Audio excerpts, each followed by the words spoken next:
And Are You Okay is a not safe for work podcast, so any young listeners are discouraged from continuing. However, we literally have no way to track that, so do whatever the hell you want and enjoy the show.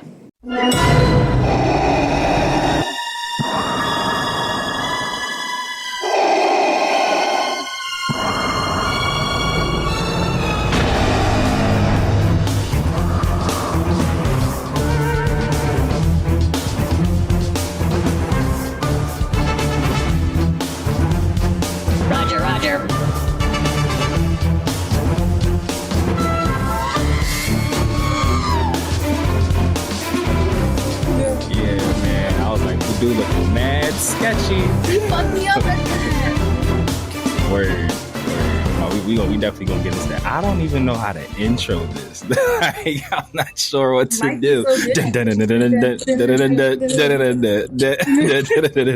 how I end it now. Oh, you're right. That's the ending. The intro and the outro. I mean, look, we do what we want. We do what the inmates are running the asylum. It's Animaniacs for real. So I'll take partial blame, but we got a special episode of Annie, Are You Okay? A Star Wars podcast this week, guys. So Mikey, the human holocron himself, Darth Plagueis the Uninformed for the Acolyte series, he didn't heed my warning and take out a "she who shall not be named" joke that I made. I said, hey brother, might want to bleep that name so you don't get canceled. And he ain't bleep it out. And he fucked around and got canceled, guys. I'm sorry. So, you know, we working on it. We're filing grievances. We're going to try to get him uncanceled and try to get him brought back. 7 to 10 business days for... Yeah, 7 to 10 business. One episode cycle. And then we'll get the thumbs up or thumbs down if he can come back. But in that meantime, the Star Wars just going to keep on Star Wars. And so, in the words of Mikey, our fallen brother, come right in.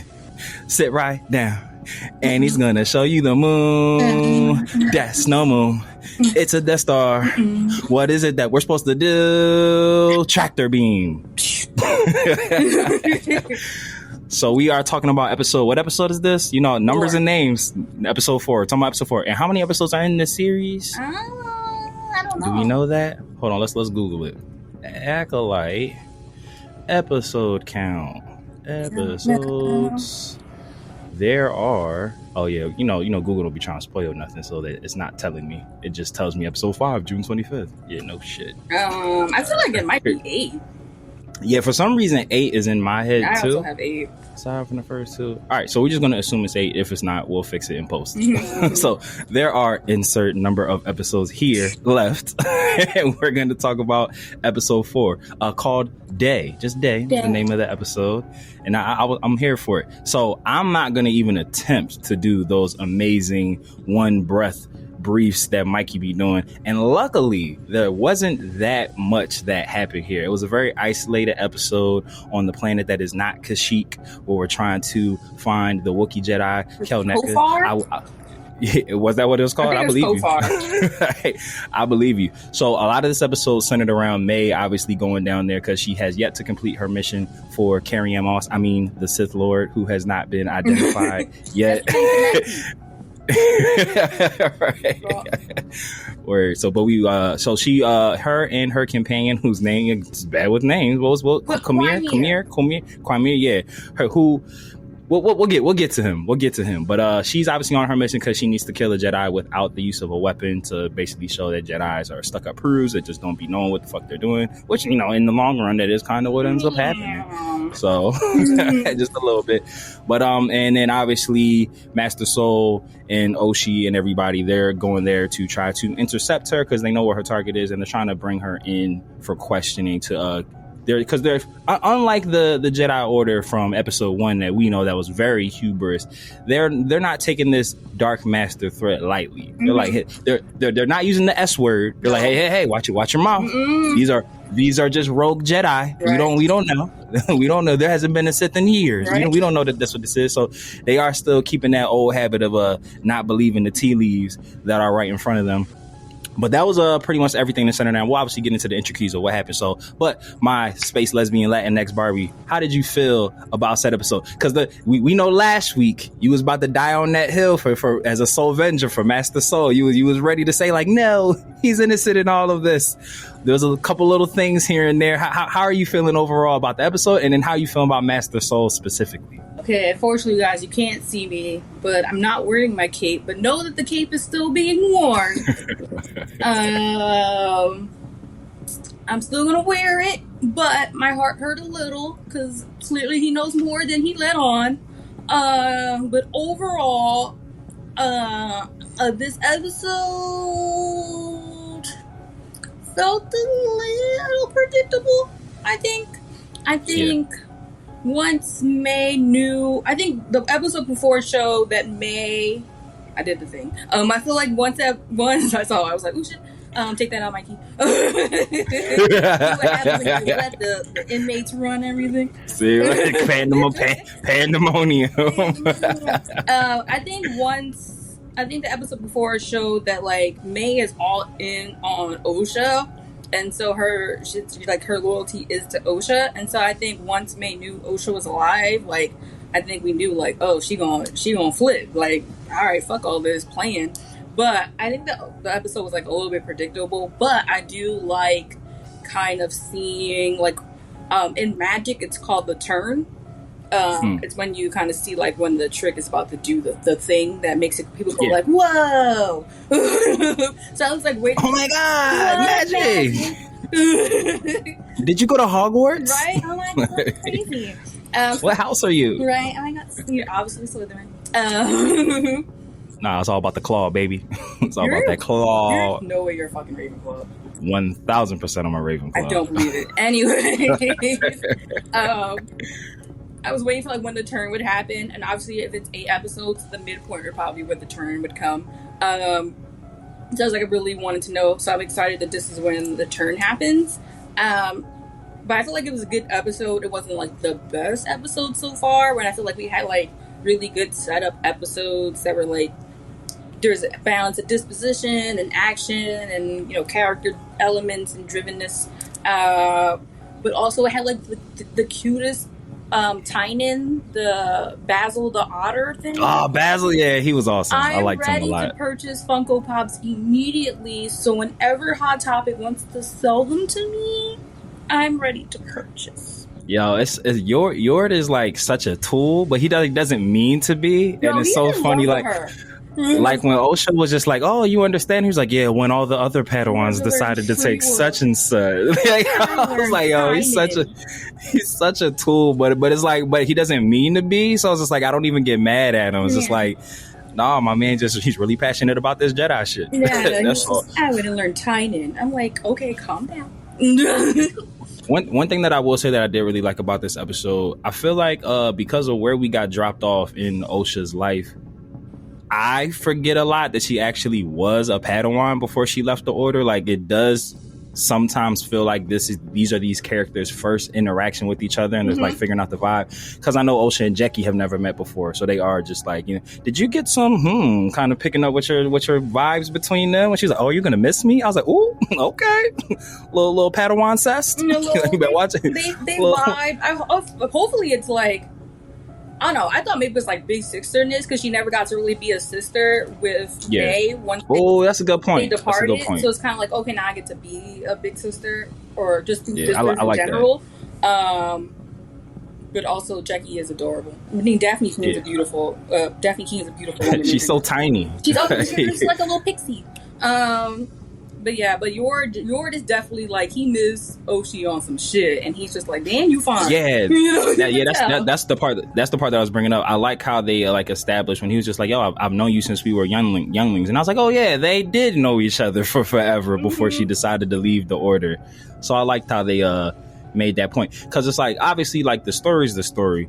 I will say, in terms of a Star Wars show, this has probably been like the most truncated show I've ever seen. Like, I feel like this whole series is probably going to take place in like the span of like a week or so. Yes. Like, it seems like every episode is like literally the next day. Yes. Like, it's not like stretched out. So, which I think is cool. So Andor kind of did that, but there were time skips in Andor. Yeah. Like, we had like jumps and stuff like he that. Was in prison for a minute. Yeah, he was in prison for a minute, and then when he got out, was on the run. There was like some skippage there too, and whatnot, what have you. But I like that like each episode is kind of like happening consecutively. But it does make it hard to remember that they had like a history before. So I thought that line was really cool. Like he's like, girl, I know you. I was like, oh yeah, y'all do know each other. I will say to your one point about May though, I liked that she flipped. That she was just like, nah, my sister being alive changes everything. Because I feel like that scene, because we were talking about in like the early predictions that we were like, oh, like we're destined for a twin versus twin Jedi fight, which could still happen, but it seems a little bit less likely than before. But from their previous interactions, you kind of made it seem like it was going to be like the classic, you know, like good twin, bad twin. We're beefing, maybe we'll get along later and figure out that we still love each other type time. But having May just be like, yeah, no, fuck my mission, fuck my mission, fuck my master, like my sister, my loyalties to her. I really liked that because it was like, okay, like switched it up a bit. Like I enjoyed that they're making it be May, not like the ultimate villain, which you kind of been saying from the rip. Another thing that I will give this show credit for is, I don't know if it's like the writing style or the way that they're shooting it or whatever, but it's just like, we thought it was going to be a certain type of mystery show, and it's like a totally different type of mystery show, and I'm fully invested. Yes, like I thought it was going to be like a whodunit murder thing, and then when you see that, then when you see like May's the murderer, then you were like, oh, then the mystery is going to be like, oh, who's the Dark Master? And then it's just like, no, the mystery is what happened 16 years ago, because that's clearly what's the problem now. Whatever happened 16 years ago is a direct result of whatever's taking place right now, and I like that. Like that's the bit. It's like it's on some like Pretty Little Liar shit. Pretty Little Jedis. Yes. Pretty Little Jedi. Name of this episode: Pretty Little Jedis. But I'm really into it because it's like hindsight. I feel like there's going to be like oh shit, they did kind of give us big hints as to what happened. But it's like I'm really going through so many different scenarios, like, oh, maybe this happened, maybe that happened, maybe Mother Quarrel's the Dark Jedi, like maybe that she's on my list now. She's on. I still think it's Indara. I don't think it's Quamir. I really hope it's not him. I feel like they telegraphed the shit out of that. I feel like they purposely went out of their way to make you think he's a red herring. Like it was like how he was all like fumbling and tripping in the woods and all over himself. It's like, yeah, be him. He's such a goofy goober, not the goofy goober. I do think he's definitely fronting. Like I definitely think he's like a way more militant, like locked in disciple. Yeah, for sure. But I don't think he's the big bad. But I did like the one part when him and May were first on Not Kashyyyk. And she was just like, you, and she was just like, you went in there? And he was just like, yeah, like, you know, like on some like, oh yeah, I do this in real life. But, you know, but then he like went right back into character. He's like, oh yeah, I did it for you. Yeah. But she was like, yeah, bro, it's dangerous as shit in there. And he was like, yeah, I did it by myself last night. Like, so I was like, oh yeah, my man definitely got skills. Like he's definitely, faking the funk. He's definitely drunken. He's giving us the drunken master fake out that he's definitely way more skilled than what he has let on. So I want to give you the spotlight because we got to talk about Master Soul. We got to talk about a big moment at the end of the episode. Matter of fact, before I get to the big moment, I don't know if this was. I want to get your opinion on this. I don't know if it was an error or like maybe a continuity thing, or maybe it's like was done intentionally. I did find it very interesting with the part that I want to talk about with you and Master Soul, that like before they were on their way to go get May, like when Master Soul knew that, all right, this face-to-face is about to happen, and he pulled Osha to the side and was just like, hey, I promise you there's some things that you need to know, and I promise you I'll explain everything after this. I did find it interesting.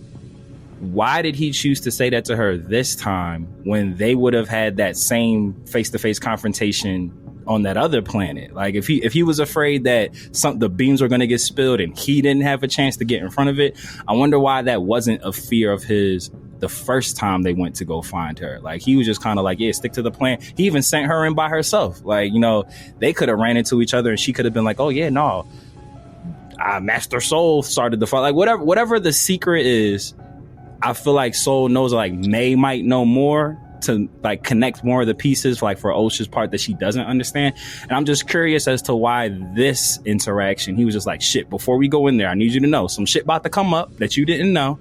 I promise I'm gonna tell you, but like that wasn't a concern before. Did you pick up on that too? I think part of it was like he didn't originally know if May was like all bad. And so this time when he had the interaction with May, he was like, oh, Osha's alive. And she was like, wait. You know what I mean? And like he saw like, oh, there's, when he had the Padme line, like, there's good in her. You know, like I was like, I like that. And so he's like, oh, so she's not evil. So she might be able to be redeemed. She might be redeemed, and so she's gonna be willing to talk and have like, I got you. She's not gonna try to murder. And he's like, murder. Murder? What murder? So, no, I like that. Yeah, because like before, this is gonna be like a civil conversation. They're not gonna immediately fight each other.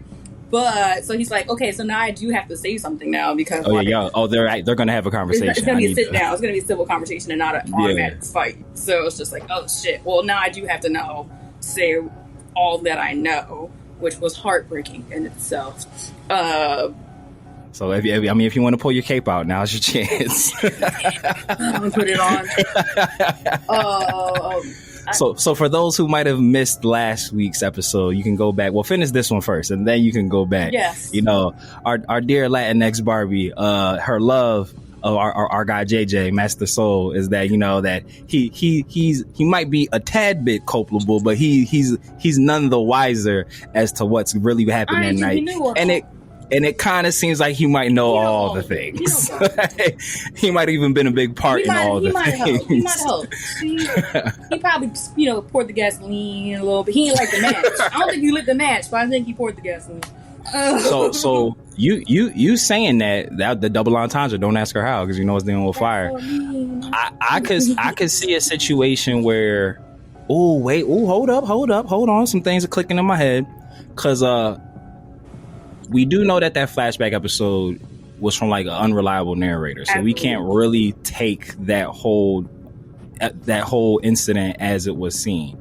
I'm gonna assume the May Osha part where she was just like, oh, if you're gonna leave, I'm gonna kill you. I'm gonna assume that actually did happen. Mm-hmm. I do think May was like possessed when it happened or being controlled to do it, but I'm gonna assume that I don't feel like Osha would make that part up. Like that's a pretty burned in your brain that your twin sister was like, oh yeah, I'm gonna kill you, and then like tried to set you on fire. She did already try to kill a butterfly, so it was already the murders in her. What if, because we did say last week that it did seem a bit strange that Master Soul happened to show up at the exact right time. If the Jedi allegedly had like left, and we do know from like the sizzle reel that we do revisit that flashback night where we're probably gonna get answers. What if Soul like May being possessed by whoever, maybe Mother Coral, who knows? We'll find out. What if Soul like went to go check on Osha or whatever and like scared May and made May like drop the lantern? Maybe his perception was like she was gonna try to start a fire. Maybe she wasn't, because we did point out that we never see her smash the lamp. We see her like kind of like entranced by the fire, and then it cuts to Oshi's perspective, and then you just hear the thing smash, and then the fire takes it. Could it be his base was just like he was just like, oh, what are you doing? And she got like scared and dropped it, and maybe Soul feels like guilty for that, like it like that, and maybe that's me putting on a cape for him a little bit. We all hate this man, so we love him. He's such a good character. Like his just as a character himself, he's just like he encapsulates what it like. We felt like a Jedi is like what we think a Jedi is like profound and poised, and just like again, he reminds me so much of. I think I texted you, was like. In my mind, he was supposed to be Qui-Gon, but he's more Count Dooku. I think it is. Even Count Dooku I can see that. Had a way of speaking that was just like, whoa. You know what I mean? Like, may he rest in peace. But, Yeah, I like that comparison a lot, because I did say, like, when we had did the episode 2 review, me and Mikey, I was saying to him just, like, I do get a lot of, like, Zen at peace Qui-Gon vibes from him, but where I feel the difference is Qui-Gon being under the Dooku learning tree after Dooku turned sour on the orders. Like, Qui-Gon he turned down a seat on the council because he knew like they're not the most effective batch of people, and he was just like, yeah, like I feel like I'd be shackled too much by being on the council. I can't skirt around the I can't ride the line if I'm on the council. The thing that I feel like separates Soul from Qui-Gon, which I kind of like that you say that he's more of a Dooku, I feel like Soul is 1000% sipping the Jedi Kool-Aid, but he doesn't like force that on other people. He's like, yo, I love this shit. If you don't love this shit, it's cool. Like, live and let live. Like the scene with him and Osha where he saw the tattoo, and she was like, "You hate it, don't you?" And he's like, "It doesn't matter if I don't like it. Like, it's your body." Like, yeah. And I kind of feel like even when they showed him training the younglings and all the other younglings saw the water and the one saw the fire, and he was just like, balance. Water, fire. Yeah, water, fire. like he was just like, "Ooh, yeah, that's kind of, I got to keep an eye on that one, but we're not going to put her on blasty blast in front of the class." I feel like he is very loyal to the Jedi Order, but like understand, like if people question it, he gets it. He's like, yeah, and like I question some things sometimes, but I just chalk that shit up to the game, like, and I do my job.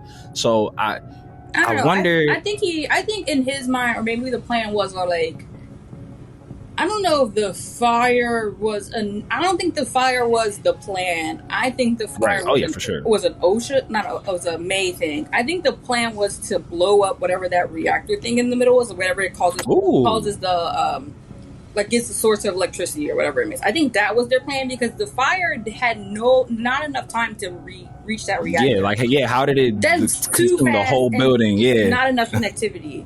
Exactly. And I think maybe Soul's plan was to go and kidnap the girls. You know what I mean? Because they were already kind of like really, mostly OSHA, but I think they were already kind of friendly to go like towards him, or like, you know what I mean? Yeah. I think his plan was to go and find them. So I think that's why he was there at the right time, type of situation. Yeah. And so maybe the guilt was just like feeling like he's the reason why May died. Like if he had gotten there faster, he could have saved her. But I think he knew like the plan was to go in there, blow that thing up, kill all the witches, take the two girls, get the fuck out of there. None the wiser. Because no one knew that the witches were there, except maybe some sort of like you said, I think you said before, like there's a mole or somebody did the intelligence, ratted them out, they went and whatever.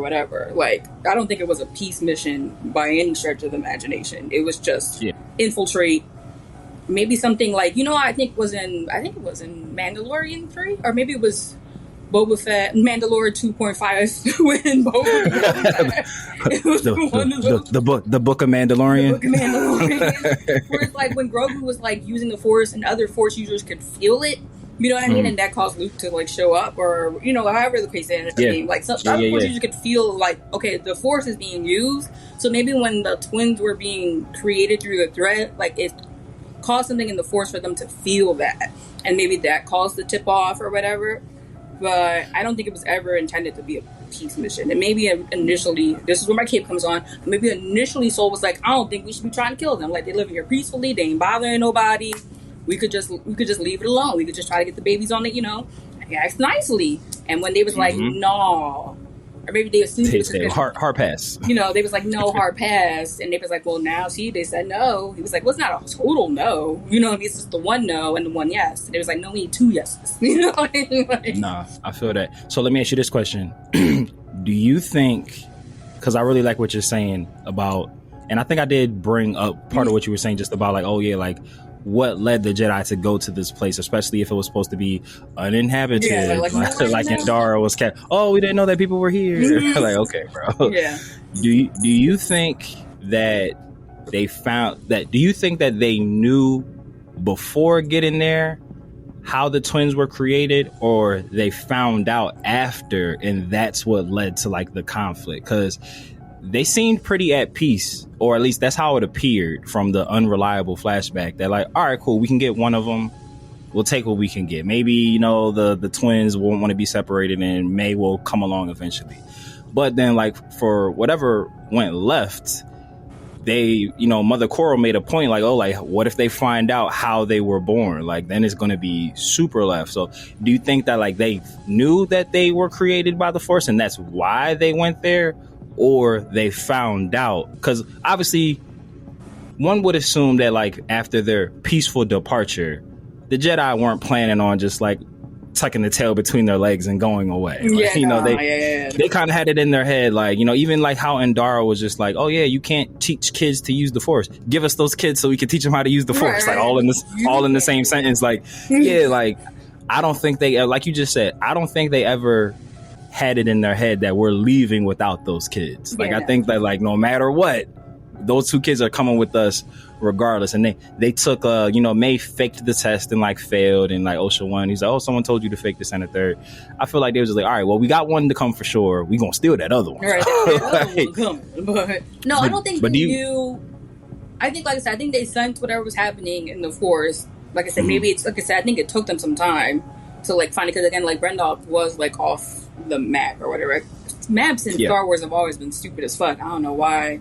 That's always been a dumbass thing. You know, what's the Westeros? It's it's so dumb. Like, what's beyond the outer rim? What's out there? What's how maps work in Star Wars? It drives me insane. But like, maybe it took them a while so the girls were able to grow up. I think once they saw the kids, they're like, oh, they have kids. Like we're entitled to those kids. And then once they like Coral said, like, what did they find out how we made those kids? And once they found out how they made those kids, they was like, oh shit, we definitely gotta take them. Dark side users, right? We gotta take them kids for real. You know what I mean? Like, and plus, I think the prophecy's always been a thing. So I was just about to say, do you think that the prophecy thing? So they was like, these might be those prophecy kids. That would be really dope. I think we talked about this last week, that if that's like the through line that connects us to the Skywalker saga, you know, I'm cool to not be in the Skywalker saga because I'm Skywalkered out. I'm tired of it. Yeah, I'm tired of digging holes, Grandpa. That's too damn bad. That's yeah, but I would like that a lot. Like if they somehow, like maybe, you know, when they like say they're leaving, and maybe Indara or Torben were like hiding around and heard some witches talking, like, oh, what if they find out? They're gonna find out, and like, yeah, that right, eavesdropping, like. I would really like, oh shit, like they were made from the Force. What if they're there? Because I'm like, that gives again, putting on my cape, I guess. If you go to a planet to get some Force sensitive kids, because like if we not gonna sugarcoat it, the Jedi be kidnapping kids. They be kidnapping kids. Like if we're not gonna sugarcoat it, they be kidnapping kids. Like that's the one thing that the new trilogy gave us, was like outright saying they be kidnapping kids. Yeah, they be kidnapping kids. But to, again, the cape and the cap for Master Soul is, if I'm on a mission to kidnap some kids, like I've been trained to do, and it kind of comes out that like, oh, these are Force kids. Oh shit. Did I just stumble onto the prophecy by accident? Like, I feel like that would be a good reason to just start catching bodies, I guess. Like, this mission elevated them to like the next level in their thing. Like, we found the prophecy kids on top. Like, oh yeah, we gotta turn we can't, because then it's just like, damn, wait, I think we might be stumbling onto something, because it's like, we accidentally killed one, so it's like, shit, but we got one of them though. But the part that you actually, I was just saying same wavelength. I was gonna say, like, one's coming, one's not, they're twins. You can't really gamble that the one you left behind is the chosen one. So it's like, we have to take them both. Yeah. Like, oh shit, this is the prophecy, this is not a test. Oh, the prophecy don't say shit about twins, so it's got to be one of these kids. Are we really about to gamble and just take one? Like, we need to take them both. Like that. I mean, if that's what happened, I'll still be upset. Like, I'll still, you know what? I'll just be disappointed. We'll be disappointed in everybody. Yeah, like, I'll understand why they did what they did. But then, you know, like, on the other side of it was like one of the three, Indara, Soul, and or Torben. Well, Torben's dead, so my vote is still Indara. All right, so let me ask you this question: if it's not as holistic of an explanation as we just fan casted, and it was on some underhanded plot scheme shit, do you feel like it was Soul's plan for like the cover up and the execution, or Indara? Like, who do you feel was more at fault for what happened, whatever happened 16 years ago? Who do you feel was more at fault? And the reason why I want to ask you this is because I loved how, and I feel like it was done intentionally, I love how when they did like the recap before the episode started, like the first scene they show was Soul talking to Jackie about like, yeah, you know, OSHA has a twin sister that started a fire that killed her whole family. Like, he's like really dying with this lie. Yeah, it's like the first time he ever really was like on the hill of like, it was like you were saying before, like he kind of like danced around it. Like, you know, when they were doing the recap, when they did the flashback and OSHA asked what happened, he just said, you know, like, May started a fire, it destroyed everything. He didn't like use the word like, oh, she killed the family. Yeah. But to Jackie, who has no skin in the game before, he felt the need, like, I just need you to know that May killed the family. Like, before we go see this girl in real life, I need you to know she killed the family. And like, I'm wondering why he would still feel the need to have to like have that be the story. Cause like, OSHA wasn't there for that conversation. Jackie wasn't even alive, I would assume, when all this had happened, because she seems on the younger side. So it's like, to lie to somebody who like doesn't have an investment in the truth is like, oh, y'all really trying to cover something really bad up. Like, I don't think it was Soul. I think it was Vanestra. I think when he had that conversation with Vanestra, she was like, why didn't you tell me? He was like, I thought she was dead. She was like, if I even had she did have a crazy reaction. He was like, if I even slightly believed she was alive, I would have told you. So I think they probably called Vanestra and it was like, hey, yo, this was going on. And maybe she was like, all right, you definitely need to bring back the two prophecy. Well, one of these kids is a prophecy kid. Bring both these kids back, and we gotta get rid of everybody because we can't have nobody. I didn't think about that. I like that. So I think it was Vanestra's call. Whoever called Vanestra, I don't know, but they was all in the room. Indara. I feel like Indara and Vanestra are like low key best friends, or like really close. Like they was like strong, independent best friend women. Yeah.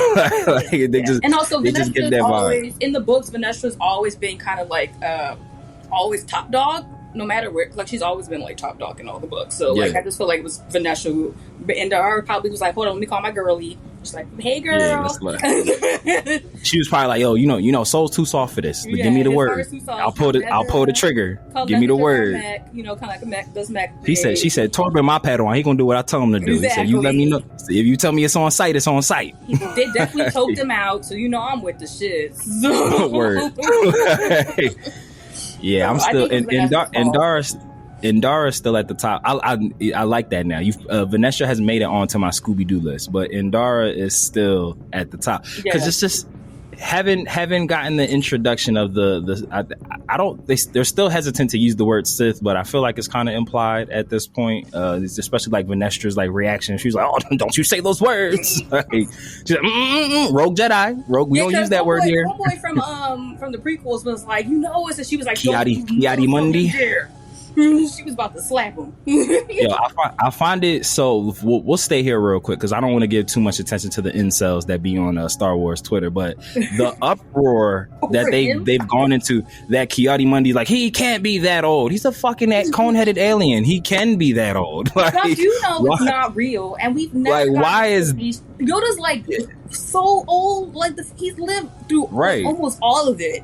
So I'm about to say, like, ain't Grogu like in his 60s, like his late 60s, like human age? I think they said, like, he's like a senior citizen. That race just ages really slow. Yeah.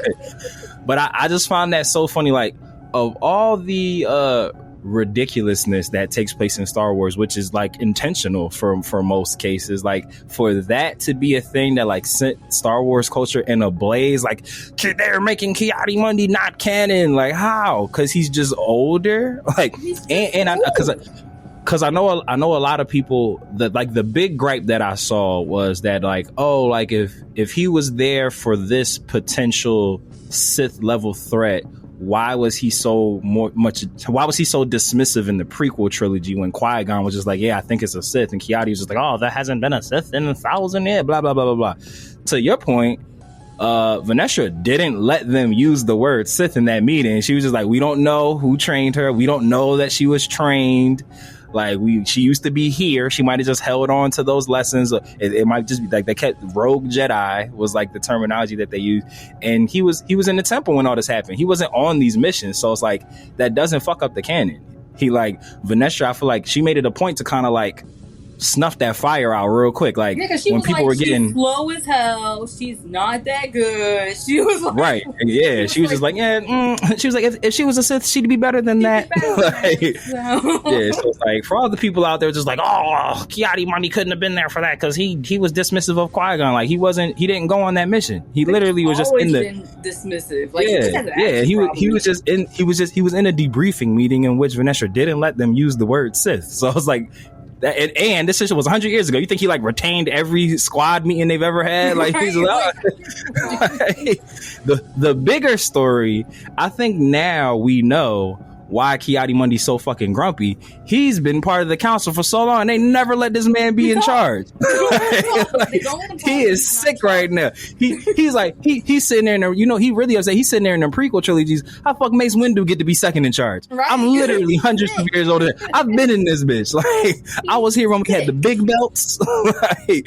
like he's just grumpy. He was just like, this damn affirmative action hire got to come in here and be second in command. I send DI meetings for what? To sit and be like fourth in charge? Like, Kiadi Mundi definitely has a Confederate flag in his room somewhere. Like everything about that says Southern. He loves sweet tea. Facts. He's definitely from the Southern Rim. Like, if that's a place, the Southern Rim. He's definitely from there. Cracker Barrel on every Sunday. Yo, he definitely every Sunday, right at the church, right at the temple, at the Cracker Barrel. Right at the temple lessons. He goes right to Cracker Barrel. I'm like, y'all are so fucking ridiculous. Like, what are the rules? There's never been rules about what age looks like in he's an alien. Like, he's literally an alien. Like, don't be wanting logic in the middle of Star Wars. Like, get out of here. Fact. Like, and it's even crazier because it's like y'all literally snap on Kiadi Mundi being a part of this and like saying like the age throws off his canonness, but Venestra's old as shit. Yo, like old. Her being in this show is the same thing that y'all are bitching about for Kiadi Mundi, like, because she's been like a book character and a Legends character like from like way far back before Acolyte, even like the timeline wise. So it's like she was fucking Soul's master. Like, Soul was her Padawan. Like, old as so it's just like, how y'all letting Venestra be old as fuck, but Kiadi Mundi can't be old as fuck? No, like, y'all gotta get off it. And then the other thing on the internet was like, they use pronouns for Basil. Like, he's an otter. Right. She was like, it's an otter. Like, she was like, I mean, and you know what's funny? That was it. Reverse psychology, weirdly, to like bring that argument in on itself, by y'all being offended that a show assumed his pronouns, you're assuming his pronouns. Like, you're assuming that Basil doesn't identify as a he by saying they shouldn't call him a he. Like, maybe those are his pronouns. Like, it's a space otter. Like, right. Like, ignore the fact that it's a space otter. Like, it's also fucking adorable. Act like y'all not going to be a hot topic with me trying to go buy one. Like, right. And look, and I'm not about to genetics a Star Wars show, but if space otters have the same reproductive process as Earth otters, there has to be boys and girls. Right. Like gangbanging on fictional characters is hilarious. Ewoks have girls and Ewoks have boys. Like, right. Or they could Wicket was a boy, like, and then that's okay. Like, if Wicket was a girl, that'd be okay. I mean, but the thing is, no one was up in arms when fucking Lando was fucking a robot. No one was upset about that. She's part of the ship now.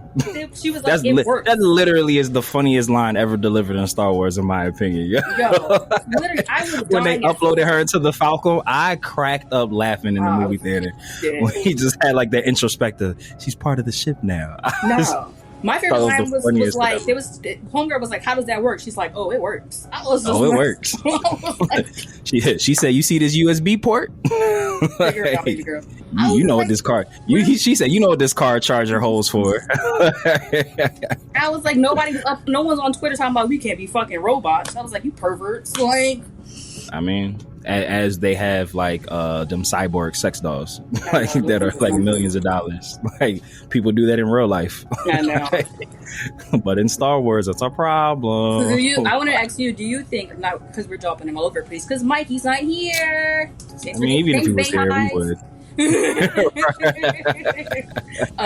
Look, 7 business days. We're gonna try to get him back. We filed a grievance. We filed a grievance. We're gonna try to get her back. Is the one who does the grievances, by the way. It's all blue. 1000%. 1000%. She definitely does like the pre-work on it. She hands them to her mom already vetted. She's like, all right, these ones are worth looking at, mom. Yes, shout out to Blue. She's the one. Shout out to Blue. But do you think that Quimir was the one who tipped off Ken Kaneki about like Cal NECA? Because like, how long did he have to be, or he or she or they, pronouns, I don't give a fuck. Right. Do you think like we'll respect his Wookie'ness or their Wookie'ness? Who knows? But like, do you think Right. like did Quymere tip off, you know, the sis about, or like how did they get there? Basically, like, because especially so quick. Kalneka didn't look. The wound to me didn't look. I don't know how fresh it looked. Like, was it just then? It did seem like it was still kind of like, I don't know, sizzling is the word that I want to use, but you still saw like the heat part, like the red part. It didn't look like it was like it didn't cool off yet. Like, so was he on the ship just hiding away? Like, yeah, she don't even know. You know what I mean? Or was he there like maybe a day before? Like, I want to know like how much in real time was that taking place? I mean, did they know she was gonna flip? Like, my mind was just like, how did they know?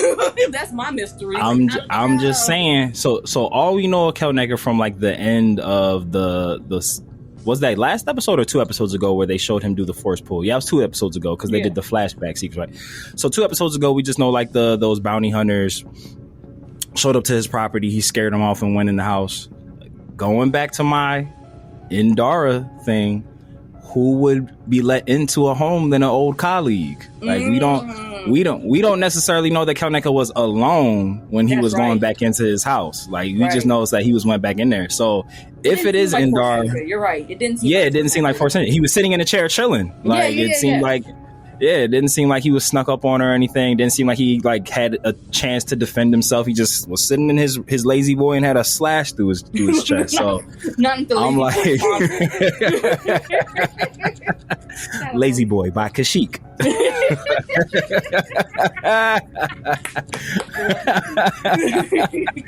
They said, "Oh, that chair is so nice. It's so Kashyyyk." Double entendre. Don't ask me how. But it didn't seem like it was Force Entry. Like I said, if like because the timing, like you're pointing out, doesn't. If he was by himself when we saw him at the end of the episode, it seems like May and Quymere were like there pretty quickly. Like, it seemed like they didn't like dawdle around. They were like, all right, we need to go find them, this, and the third. And I feel like the Dark Master, whoever they were, them arriving to the parent, they would have got spotted, maybe seen, figured out, or even felt like, I don't know if that's like a force ability that might have like depleted over time, or if it even ever existed. Like, I've never heard of like a Jedi or like a force sensitive person being able to like hide their presence, like on some key reduction in Dragon Ball Z type time. I don't know if that's a thing. I know like the dark side of the Jedi is a path to, powers that some people seem unnatural. Like, so maybe they can like hide their presence, but I feel like that the Dark Master being there already, assuming that they're the person that killed Kalneka, I feel like that does lead credence to like it's somebody that Kalneka would have felt comfortable being in the house with. Because, like, again, it doesn't seem like he was, because it was across the chest, so he wasn't like snuck up on. If you're gonna sneak up on a Wookiee, there was no like defensive action. He just seemed like he was already resting. You know what I mean? Yeah, like he was sitting there hanging out. He didn't like place. You know what I mean? Yeah. And I'm like, cause I'm like, let's use it. Let's put logic hats on real quick. If I'm the Dark Master, even though clearly that Dark Master's strong as fuck. Like the way that he just kind of that force push was crazy. That little flick of the wrist to send OSHA flying, and then he like force pushed everybody. But a Wookiee is a Wookiee. Yes. And then a Jedi is a Jedi. And then a Wookiee Jedi is a fucking Wookiee Jedi. Like, if you have the option to not go one-on-one, I feel like you would take that. Like, you like, oh, if I can sneak up on you and just like slash your throat or just stab you through the back of your lazy boy chair, I'm not gonna like sit down with you front facing and then like try to engage in fisticuffs. So it does seem like he was killed in a place of comfort. Like you just said, it seemed like he was resting and relaxed. I doubt a Wookiee Jedi would be able to get caught sleeping. Like, I don't feel like that's something that will happen. So yeah, Indara, like I said, she's at the top of my Scooby-Doo list, and I can't get over the fact that the build looks very slender to me. Like, and Quymere is he's a very skinny man, but again, I feel like they did way too much. Oh yeah, he's faking his clumsiness to like. If he's the Dark Lord, I'd be very disappointed. It would be super underwhelming if it's like, well, of course he was the Dark Lord, like especially in that episode, like just him like dropping shit all the time and him like stammering over his words and everything, and like just the conversations that him and May were having. I definitely feel like he might be, if the rule of two, I'd be fine with him being the apprentice, like and like the actual apprentice instead of just like a devotee to who the Lord is. And then we did talk about this the last episode we do. Who's to say that there's really only just them two?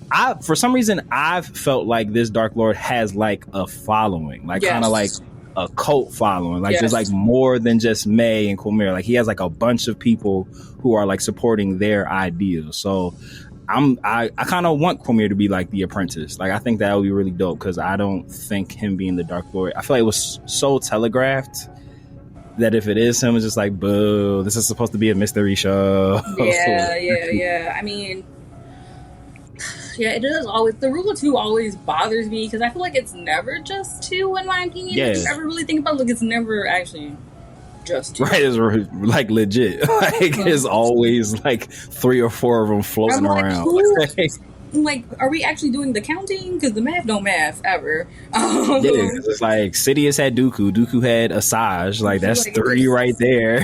Like Darth Maul didn't die. He was floating around, and his brother like picked up the sword. And he had Kira, and Kira was just Yep. It was just like, I mean, the whole fucking the Inquisitors are all like there's like so fucking 10 of them, yo. Like, Knights of Ren is more than one knight, even though they didn't do anything. I mean, look, if I was a Sith, I would lie and be like, "Oh yeah, we only let 2 people be." Right, so then, like, you get jumped by like 56. I would tell that lie too. Like, oh yeah, there's only 2. There's only 2 of us. It's just 2 of us. Leave us alone. We don't have the budget for more than 2. Honestly. Right? Like it's like 100 of y'all. It's only 2 of us. Why you bothering us? Like, leave us alone. Right, I will say, like, it did bug me that like. For Quamir, they made it seem like he was like the poison guy, or like just like the guy with like, I don't know, like like in James Bond where there's always the guy who makes the tinkerer, the armorer, the gadget maker. Like that. He did instinctively know like the answer to killing Torben, like just right off rip. And it was just like, why would you how would you know that if you've never had experience with Jedi? You know what I mean? Like that just felt really weird, you know what I mean? So I do like the idea of him being the apprentice. If he was the master, that would feel like maybe he was used to be a Padawan or something, but that would make him more older than he seems, or I don't know. Right. It is. It's funny because you brought up the poison scene because I had went back and watched like all the episodes again because I really want to try to solve the mystery before it happens. Like it's like bugging. Like I'm literally like up like with a fucking vision board in my head like with a suspect like circle and shit. like all right. And it was funny. You talk about the poison part going to Quamir being more than what he appears. When he goes to like hand the poison to May, like you show her, like he doesn't make eye contact with her. He's like looking away and then like out of disappointment, like bro, like you're not listening to the orders. Mm-hmm. But he's like on her side. He keeps making it a point to be like, oh yeah, I'm on your side. Like yeah, like I'm doing this for you, like this and the third. It's like nah, bro, like you're definitely like doing it for your master type time. But it's just like I feel like when he gave her the poison, even though like he like. Because if you go back and watch that interaction, even like you just said, like he was real quick to know how to do it, but it was like at May's request. He was like, yo, I need some help. Like I can't get through with my trial. I don't know what to do.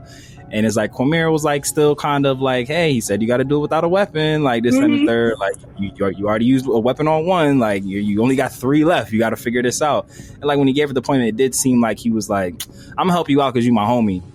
But like, I really don't want to give you this because like you're fucking up the mission, dog. Like maybe his mission is to like make sure she executes the mission, and he's just like, bro, like you're putting us at risk, like or this and the third. Just something that I noticed that like, he just seems weird as hell. Something about him seems weird. And then he's like, well, what's your deal with him? He's like, oh, I don't have a deal. Like he just. And that was such a quick response. That was such a quick response too.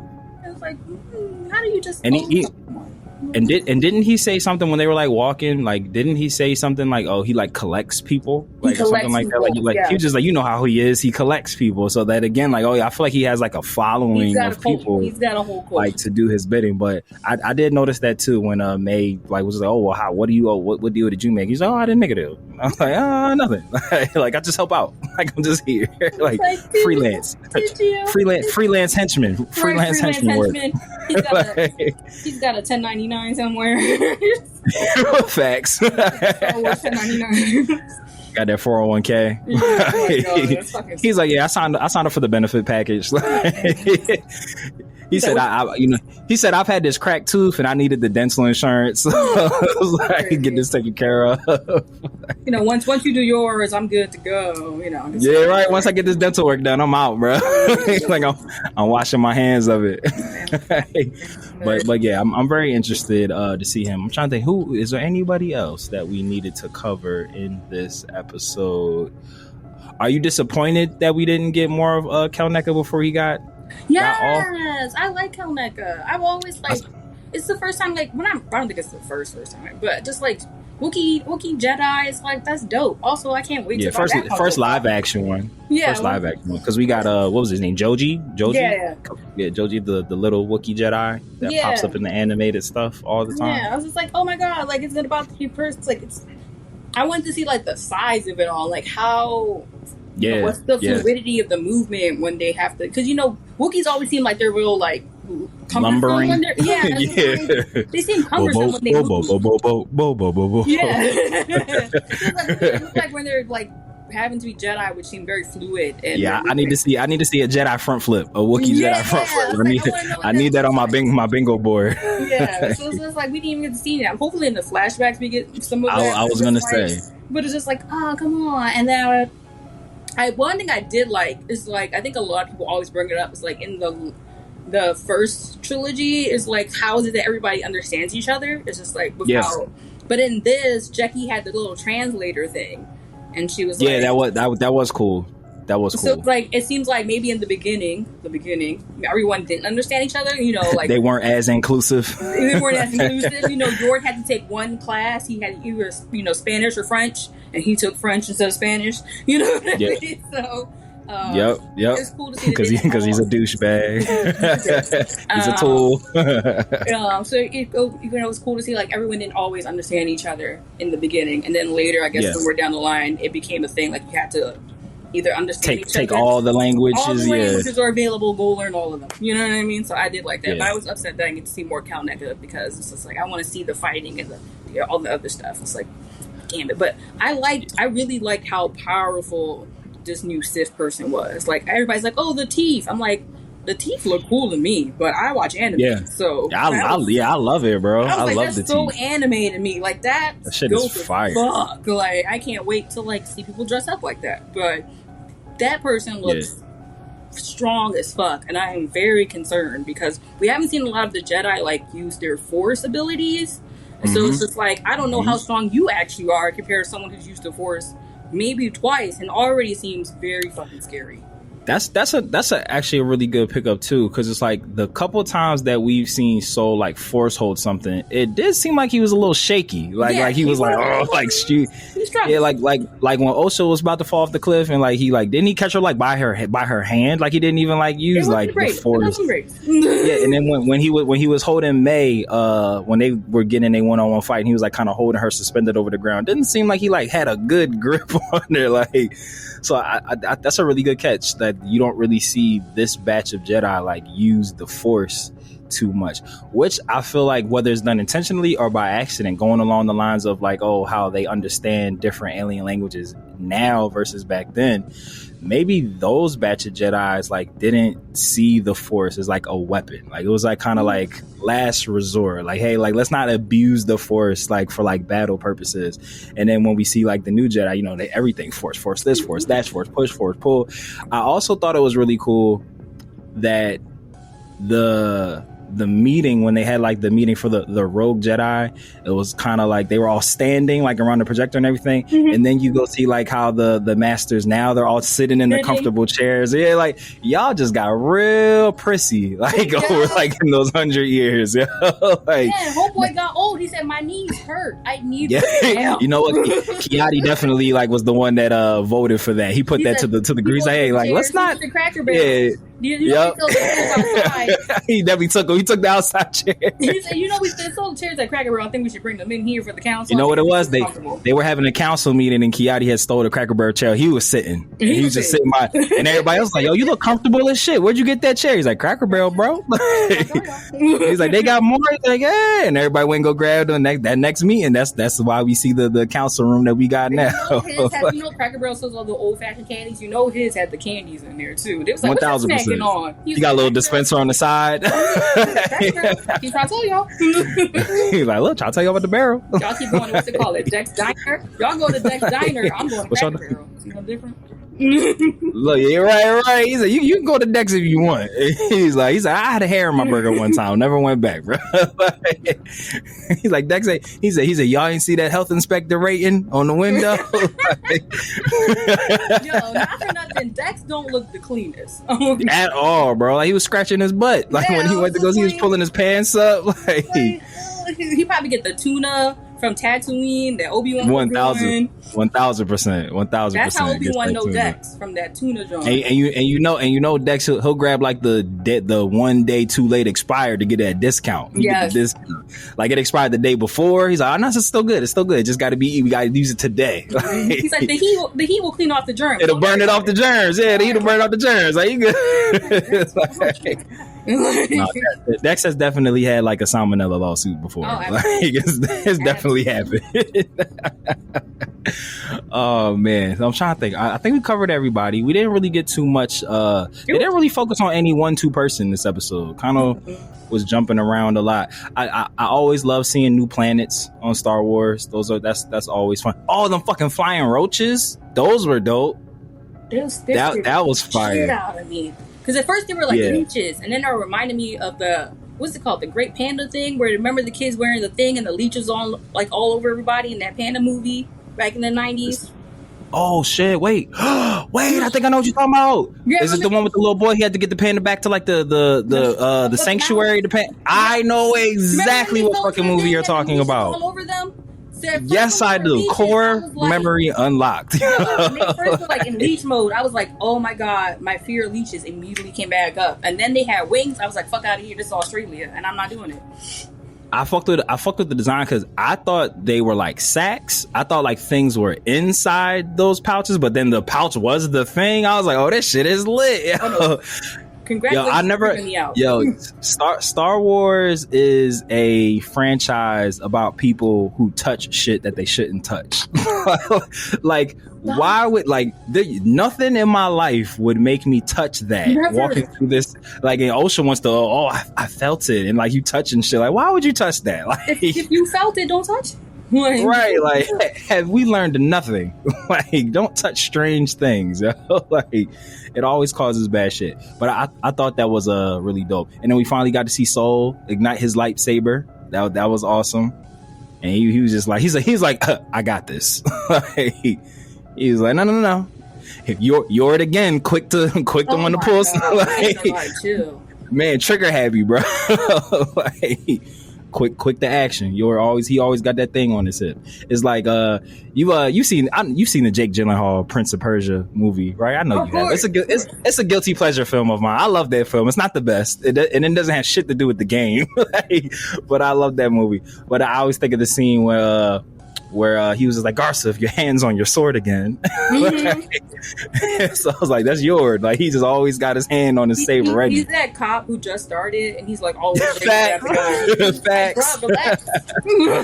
Calm down. Like, whoa, calm down, Jamal. Don't pull out the 9. No need to pull out the 9. He's just so excited. He's like a knight now that he's just like, that means I get to use my sword, right? It's like, no. Where he got that license. He got that license to kill. He was like, he don't set his phasers to stun. No, he doesn't. It's like, did he take his diplomatic classes at all? Like, he just like, no, he took that language class. It was at the same time. Like, it was. Is all I need. Yep. he didn't take that class. All right. So I guess final question before we close this bad boy out. Through 4 episodes, whether or not you've figured it out or you're still piecing it together, do you think enough has been shown that we could, or anyone could accurately predict what happened 16 years ago, or do we still need some more pieces of evidence? Do you think it will be one of them shows where like we'll get the that extra behind the scenes Disney Plus, like, oh hey, the answer was right here all the time and you guys overlooked it? Oh god. I think I'm leaning more towards no. I feel like that's why you're conflicted. I'm conflicted. I feel like in my heart of hearts, I'm gonna say I should be smart enough that I should have already figured it out.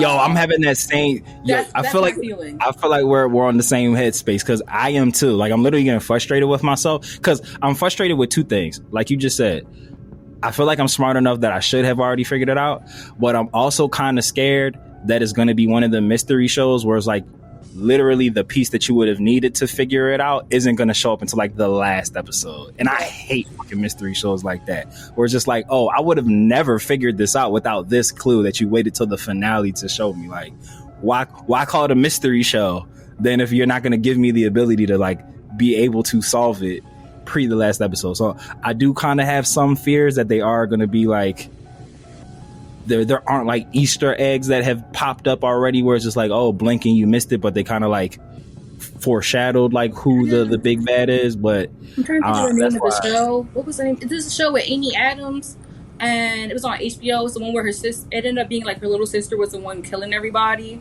But I know I can't think of the name of the show, like but I know what you're talking about. Her mom had like the Munchausen thing, and she was like poisoning. Mm-hmm. You know what I'm talking about? And you didn't know that until mad later. Like, yeah, it's and just then like at the very end, it was like, oh shit, her sister had the dollhouse with all the teeth, and actually her sister was the one killing everybody. And it was like, son of a bitch. Like, I do remember seeing that. It's like, you get mad at yourself because you like, I saw it, but it wasn't until that very last scene that all the pieces like click, click, click, click, click, click. Like, that's what I'm worried about. It's like, it's gonna be like, oh, I definitely saw all the things. If only I just put them together. But this last thing is going to be that makes it all click. Like, that's my fear. But that's, like, I think it's just, like, an us thing, if that makes sense. Like, I don't know if everyone has this experience.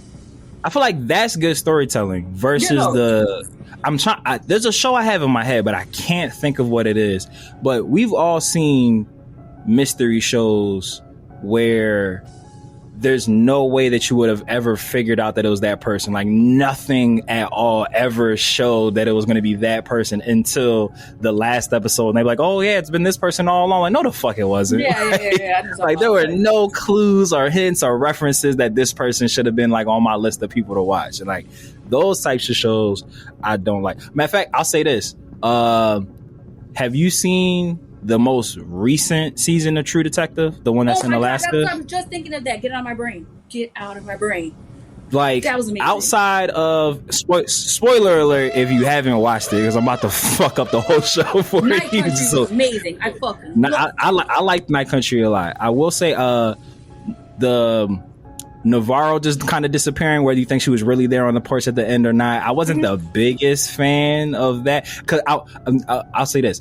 I didn't like the lack of explanation for her killing the guy that was beating on his wife. Like when they had like the baby crying after the gunshot and then that went nowhere. Like they didn't like say anything. Like when Navarro shot the guy in the head and then you hear the baby cry and they both like look to the room. Like that literally wasn't ever explained. Like whose kid was that? Like, or how did Shorty's tongue end up at the spot? Like I know they kind of leave it. They said that was dumb. They said they did. She was like, we didn't do that. So it's just like they didn't really make it clear if the supernatural aspects of that show were actually happening, or if it was just like people's like, you know, paranoia. Like, oh yeah, because like the legend of ghosts and stuff is big here, so people believe it. But some of that shit, like, oh no, like this is legit a ghost show. Like sometimes, but outside of the handprint that they had found mad early that only had the 3 fingers, and you didn't really blink, you didn't pay attention that the one girl who worked at the joint had only 3 fingers,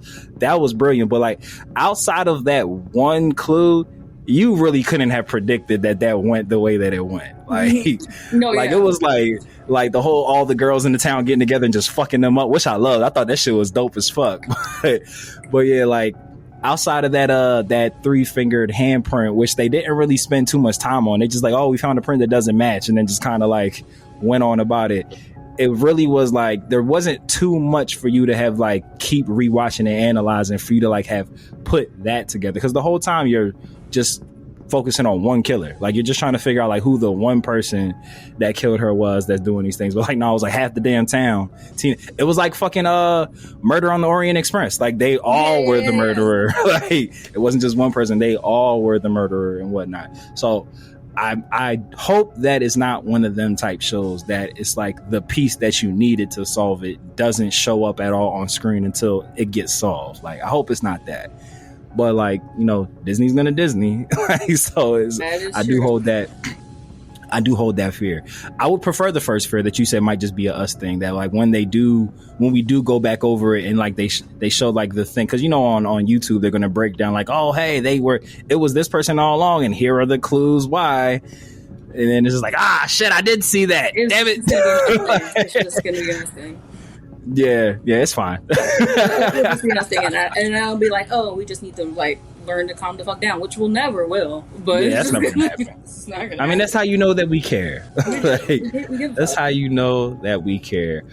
All right, my space lesbian, is there anything that you would like to go over or any final thoughts that you have before we close this bad boy out? I just want to remind people that none of this shit is real. At all. None of it's real. These people don't exist. These creatures don't exist. These planets are not real. They do in our hearts, and that's totally fine. And I understand we care about these franchises. But understanding the otter may or not have pronouns. You know what I mean?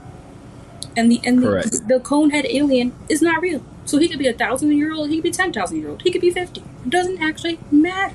Just enjoy it. Star Wars hasn't been this good in such a long time. Why can't we have nice things? I want to have nice things. I'm enjoying the fact that each episode I don't know what the fuck is going on. I'm trying to figure it out. And I want to have a good time. I'm having a good time with the show. And the fact that fucking Amandla had to make a music video for y'all to shut the fuck up. Yo, facts. That was all, which was awesome, by the way. I loved it. But why does she gotta go to these links? Like, it's so dumb. Like, yeah. I just want to enjoy the show. I'm excited. It makes me excited. I can't like. I know the Skeleton Crew is like still been picked back up and they filmed and they wrapped and I'm like, okay, we about to get some more. I'm excited. I'm excited for that. I love Jude Law. Like Jude Law. Jude is my guy. Such a good actor. Jude is my guy. Like, we're getting quality people who want to be in these things. Like people who give a fuck about the franchise. Let's just all have a good time. That's what I want. And so beautifully said. And because it's like, obviously because of our age we weren't there for like the original run of the original trilogy, but it's just like I can only imagine having been a Star Wars, a Stanikin, as I've coined that phrase, get at me. I can only imagine having been a Stanikin in the 80s and then having to wait until 1999 2000 to like get anything Star Wars, because it's like we get companion shows, shorts, non-canon shit, canon shit, like extended universes. They got nothing for like 30 years, like 20, 30 years. I think they had pinball. Yeah, right. But it's just like you just said, we're getting, whether you like some of it or all of it, like we're getting constant Star Wars material. And it's just like, it's a beautiful time to be a Star Wars fan. It's a beautiful time to be a nerd, period, in the year 20 to 24. So good. So good. And like you said, it's just not real. It's all make-believe. Like, they're real in our hearts, which is why we care so much, but it's all make-believe. And even if it was real, it was a long time ago in a galaxy far, far away. Like, it's not here. Like, they do shit differently over there. Like, they've been dead for years if they were real people at some point in time. Like, and they're not even in our galaxy. Like, they do shit differently over there. Their otter beaver monsters are him sometimes. Like, it is what it is. Or theys, or she's, you know, or old. Don't be ageist. Let Kiadi Mundi be old as fuck. Like, come on, respect your elders. Respect them. You know, except unless they're racist, then they don't get a head seat in the Jedi Temple. Nope. You know, they just in the ranks. You know, they just here. They just here because, you know, they got seniority, but we not gonna let them be in charge, because then it's like they should go off the rails. we'll only be allowed to have white lightsabers. It'll turn into a mess. It'll turn into a whole mess. The hoods on the rolls will be a bit more pointed. In fairness, I want to say, I personally love Cracker Barrel, so no diss to Cracker Barrel. I was about to say, no. Y'all can go back in the archives episode. She has championed Cracker Barrel across many podcast platforms. That was my fucking spot. I'm right there with them. I'll take that casual racism. I'll take that outside chair from my porch. Y'all can say whatever you saying. Please give me the biscuits now. That's what I'm asking. And the corn muffins with the butter. Well, Animaniacs, we promise you we're going to get right off this episode and then go fill out the grievance paperwork to send over to Blue Ivy to get Mikey back. Mm-hmm. Keep our fingers crossed. Keep them in your prayers and your thoughts. That we'll be able to get. Sir, we will candy for y'all so y'all can make it happen. Mr. Carter, praise be the Hove, that we can get our guy back, get him back in the trenches with us, throw him up. We don't believe nothing Jaguar Wright is saying. That's what we said. Nothing. Not a word. Nothing. Lies and slander. So. Defamation. We stand with Rock Nation for our guy. Get our guy back. Yes, sorry. If y'all want to slide us some tickets to the brunch next year, that's what I mean. we kill a brunch fit. Are you kidding us? What? Brunch fit? We'll live pod from the brunch, from the Rock Nation brunch. We got you. Come get us. Come get us. Yes. Come get us. But Animaniacs, this has been a Team 2-Box edition of Annie, Are You Okay? A Star Wars podcast. The inmates have run the asylum. I had a good time. Did you have a good time? I had a great time. Had a great time with our Star Wars dad hats. We did